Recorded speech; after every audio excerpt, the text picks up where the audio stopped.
नमस्कार प्यारे दर्शकों, प्राचीन ज्ञान कहानी चैनल में आपका स्वागत है। आज फिर हम आपके लिए बहुत ही प्यारी, बहुत ही रोचक और ज्ञानवर्धक कहानी लेकर आए हैं।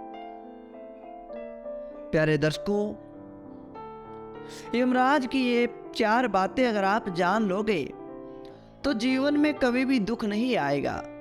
जिस घर में कलह रहती है उस घर की कलह मिट जाएगी।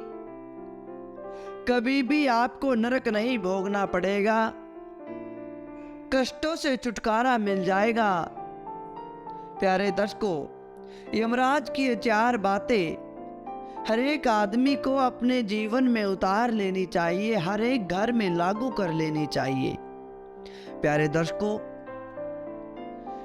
इससे पहले हम इस कहानी की शुरुआत करें, अगर आप हमारे चैनल पर नए हैं तो चैनल को सब्सक्राइब जरूर करें, क्योंकि आपका एक सब्सक्राइब हमारे लिए बहुत महत्व रखता है। और कहानी को अंत तक जरूर सुने और बेल आइकन को भी जरूर दबाएं, ताकि आने वाली हर वीडियो का नोटिफिकेशन सबसे पहले आप तक पहुंच जाए।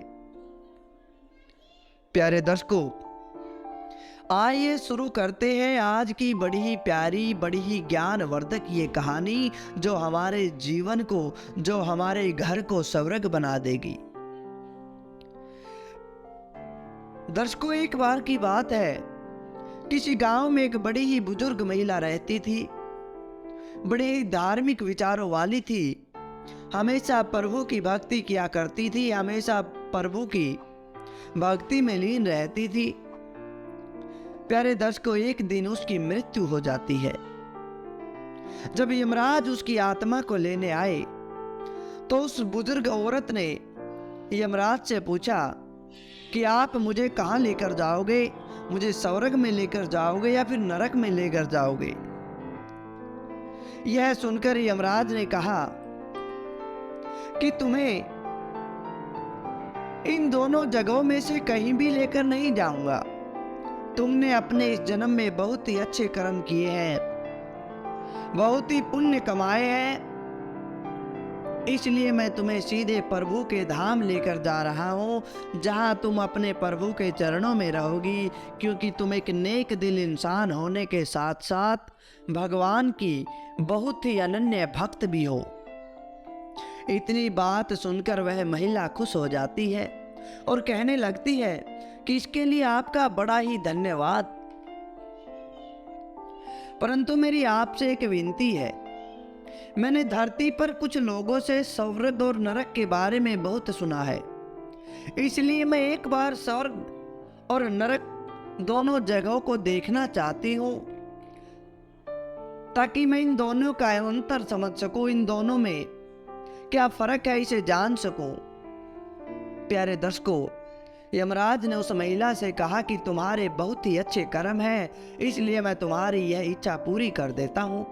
चलो हम नरक और स्वर्ग के रास्ते चलते हैं और वहां से सीधे प्रभु के धाम चले जाएंगे, और तुम्हें रास्ते में स्वर्ग और नरक दोनों को देखने को मिल जाएगा।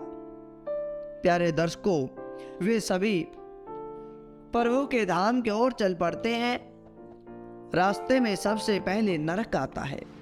नरक में उस औरत को जोर जोर से लोगों के रोने की आवाज सुनाई देती है। सभी लोग वहां पर रो रहे थे, दुबले पतले और बीमार दिखाई दे रहे थे। ऐसा लग रहा था कि मानो कई वर्षों से उन्होंने कुछ नहीं खाया हो। उस बुजुर्ग औरत ने यमराज से पूछा कि यहाँ पर सब लोगों की हालत ऐसी क्यों है? इसका क्या कारण है कि यहाँ पर सब लोग इतने दुबले और पतले हैं, सब बेबस नजर आ रहे हैं? क्या इनकी कोई सजा है? प्यारे दर्शकों, यमराज ने बताया कि यह सब भूखे रहने की वजह से ऐसे हो गए हैं। इन्होंने नरक में आने के बाद भोजन नहीं किया। अब यह तुम इनकी सजा समझो या इनकी नियति, इनके कर्मों की वजह से ये सब हो रहा है। प्यारे दर्शकों, तब उस औरत ने नरक के एक आदमी से पूछा कि यहाँ पर आप सब लोगों की ऐसी हालत क्यों है? वह आदमी कहने लगा कि यह नरक लोक है, अगर यहाँ पर ऐसी हालत नहीं होगी तो फिर कहाँ पर होगी? हम मरने के बाद जब से यहाँ पर आए हैं, हमने एक दिन भी खाना नहीं खाया। हमारी आत्माएं भूख से तड़प रही हैं। प्यारे दर्शकों, तभी उस महिला की नजर एक विशाल पतीले पर पड़ी, जो कि लोगों के कद से करीब 100 फुट ऊंचा था। उस पतीले के ऊपर एक विशाल चम्मच लटक रहा था और उस पतीले में से बहुत ही शानदार खुशबू आ रही थी। प्यारे दर्शकों, उस औरत ने उस आदमी से पूछा कि इस पतीले में क्या है? आदमी निराश होकर कहने लगा कि तुम हमारे दुख को मत छेड़ो। यह पतीला हर समय स्वादिष्ट खीर से भरा रहता है। अब तो महिला की हैरानी का कोई ठिकाना नहीं रहता। महिला कहने लगती है कि जब यह खीर का भरा है तो आप लोग पेट भर कर खीर क्यों नहीं खाते? भूख से क्यों तड़प रहे हो? इतनी बात सुनते ही वह आदमी रो रो कर बोलने लगता है कि कैसे खाएं? ये पतीला 100 फुट ऊंचा है, हम में से कोई भी उस पतीले तक नहीं पहुंच पाता। प्यारे दर्शकों, इतनी बात सुनते ही उस बुजुर्ग महिला को, उस दयालु महिला को उन पर तरस आ जाता है और वे सोचने लगती है कि बेचारे खीर का पतीला सामने होते हुए भी भूख से तड़प रहे हैं। उसने सोचा कि शायद भगवान ने इन्हें यह सजा दी है, यही दंड दिया है। अब यमराज उस औरत से कहने लगे कि चलो, हमें देर हो रही है, और दोनों आगे चल पड़ते हैं। और कुछ दूरी पर चलने पर स्वर्गलोक आ जाता है। प्यारे दर्शकों, वहां पर उस औरत को सबके हंसने और खिलखिलाने की आवाज सुनाई देती है। सब लोग खुशी में झूम रहे होते हैं, सब लोग खुश दिखाई देते हैं, नाच गा रहे हैं। वे नरकवासियों की तरह भूखे नहीं, कमजोर नहीं, वे तड़प नहीं रहे थे। उनको देखकर वह महिला और भी खुश हो जाती है। वहां पर स्वर्ग में भी बुजुर्ग महिला को एक वैसा ही 100 फुट ऊंचा पतीला दिखाई देता है जैसा नरक में था, और उसके ऊपर भी वैसा ही चम्मच रखा हुआ था। उस औरत ने स्वर्गलोक के एक व्यक्ति से पूछा कि इस पतीले में क्या है? तो उस व्यक्ति ने जवाब दिया कि इसके अंदर बहुत ही स्वादिष्ट खीर है। बुजुर्ग महिला हैरान हो जाती है और उनसे कहती है कि यह पतीला तो 100 फुट ऊंचा है, आप लोग इस तक पहुंच नहीं पाते होंगे। उस हिसाब से आप लोगों को खाना नहीं मिलता होगा और आप भी भूख से बेहाल होते होंगे। प्यारे दर्शकों, महिला कहती है, पर मुझे तो आप सब बहुत खुश दिखाई दे रहे हो, ऐसा कैसे हो सकता है? उनमें से एक व्यक्ति कहने लगा कि हम सब लोग इस पतीले में से पेट भरकर खीर खाते हैं। महिला पूछने लगती है कि तुम कैसे खाते हो? पतीला तो बहुत ऊंचा है। वह व्यक्ति कहने लगता है, पतीला ऊंचा है तो क्या हो गया? यहाँ पर कितने सारे पेड़ हैं, हमने इन पेड़ों की लकड़ी ली और एक बड़ी ऊंची सीढ़ी बनाई। उस लकड़ी की सीढ़ी के सहारे हम पतीले तक पहुंच जाते हैं और सब मिलकर खीर का आनंद लेते हैं। औरत यमराज की तरफ देखने लगती है और औरत ने यमराज से कहा कि क्या भोजन पर भी सबका हक नहीं है? कहने लगती है कि यह भोजन तो सबके लिए बराबर होना चाहिए। इतनी बात सुनते ही यमराज मुस्कुराने लगते हैं और कहने लगे कि आपकी बात सही है। ईश्वर ने स्वर्ग और नरक मनुष्य के हाथ में सौंप रखे हैं।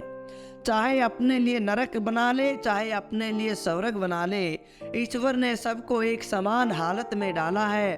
भगवान अपने बच्चों से किसी प्रकार का भेदभाव नहीं करते। भोजन पर तो सबका हक है, लेकिन उसे प्राप्त करने के लिए सबको प्रयास करने पड़ते हैं। किसी को भी कुछ भी बिना मेहनत के नहीं मिलता।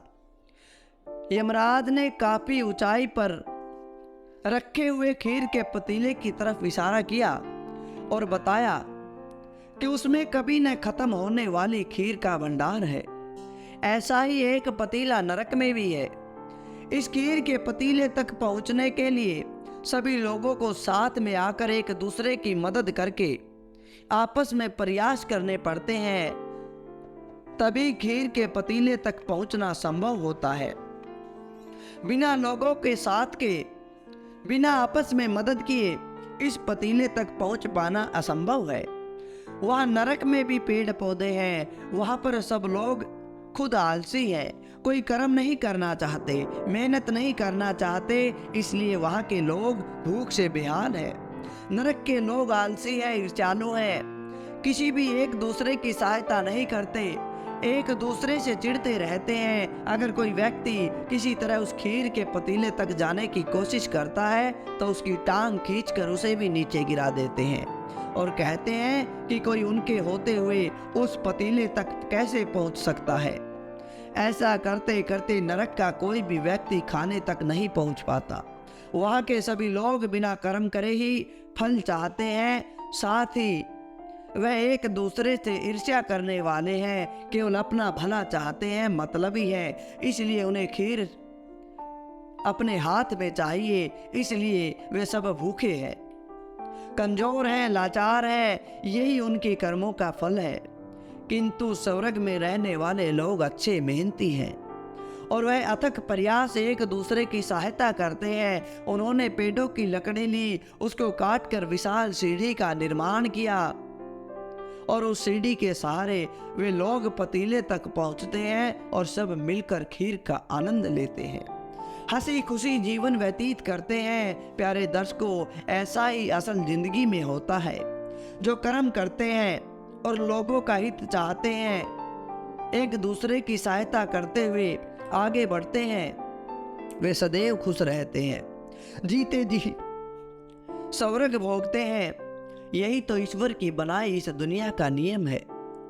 प्यारे दर्शकों, यमराज उसको ये बात समझाता है और कहता है कि मैं 4 ऐसी बातें बताता हूँ, अगर जिस घर में ये 4 बात होंगी उस घर में कभी भी दुख नहीं आएगा, वह घर स्वर्ग के समान हो जाएगा। प्यारे दर्शकों, यमराज कहते हैं कि जो व्यक्ति इन 4 बातों को मान लेगा वह हमेशा सुखी रहेगा, किसी प्रकार का कष्ट नहीं भोगेगा। यमराज ने पहली बात बताई कि जीवन में कभी भी आलस नहीं करना चाहिए, क्योंकि आलस मनुष्य जीवन का सबसे बड़ा शत्रु है। आलस की वजह से ही हम कुछ कर नहीं पाते और इसी वजह से हम दुख भोगते हैं। फिर यमराज ने दूसरी बात बताई कि कभी भी किसी का बुरा नहीं सोचना चाहिए, कभी किसी का बुरा नहीं करना चाहिए। जो लोग दूसरे का बुरा करते हैं उनका खुद बुरा होता है, उनका कभी भला नहीं हो सकता। जो सोचते हैं कि मैं दूसरे का बुरा करूंगा, वे खुद अपने पैर पर कुल्हाड़ी मार लेते हैं। प्यारे दर्शकों, यमराज ने तीसरी जो बात बताई कि जहां पर सब आपस में मिलकर रहते हैं वहां पर खुशहाली होती है, जहां पर एक दूसरे की मदद करते हैं, एक दूसरे के सुख दुख में साथ देते हैं, उस घर में हमेशा खुशहाली रहती है। उस घर में कभी लड़ाई झगड़ा कलह क्लेश नहीं आता, उस घर में किसी प्रकार का कष्ट नहीं आता, उस घर में कभी गरीबी नहीं आती। और चौथी बात जो बताई है, जो बेहद ही कीमती और बहुत ही अनमोल है। प्यारे दर्शकों, यमराज ने चौथी बात बताई कि जहाँ पर जिस घर में एक दूसरे की टांग खींचने लगते हैं, लोग एक दूसरे की तरक्की को देखकर जलने लग जाते हैं, उस घर का विनाश होना संभव है। अगर समय रहते हुए नहीं बदलते तो एक दिन उस घर के विनाश हो जाते हैं और वह घर टूट जाता है, बिखर जाता है। उस घर में लड़ाइयाँ शुरू हो जाती है, गरीबी आनी शुरू हो जाती है, उस घर में दुखों की शुरुआत हो जाती है।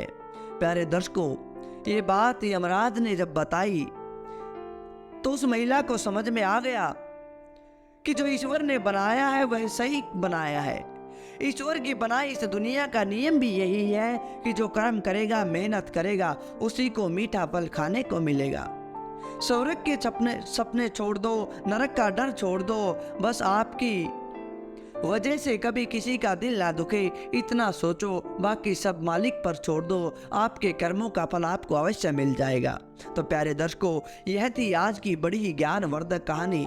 इस कहानी को आप अपने बच्चों को जरूर सुनाइए ताकि उनमें अच्छे संस्कार डल सके, वे एक भविष्य में एक अच्छे इंसान बन सके। तो प्यारे दर्शकों, कैसी लगी आपको आज की यह कहानी? अच्छी लगी तो लाइक करें, शेयर करें और कमेंट के द्वारा हमें ज़रूर बताएं। धन्यवाद दोस्तों।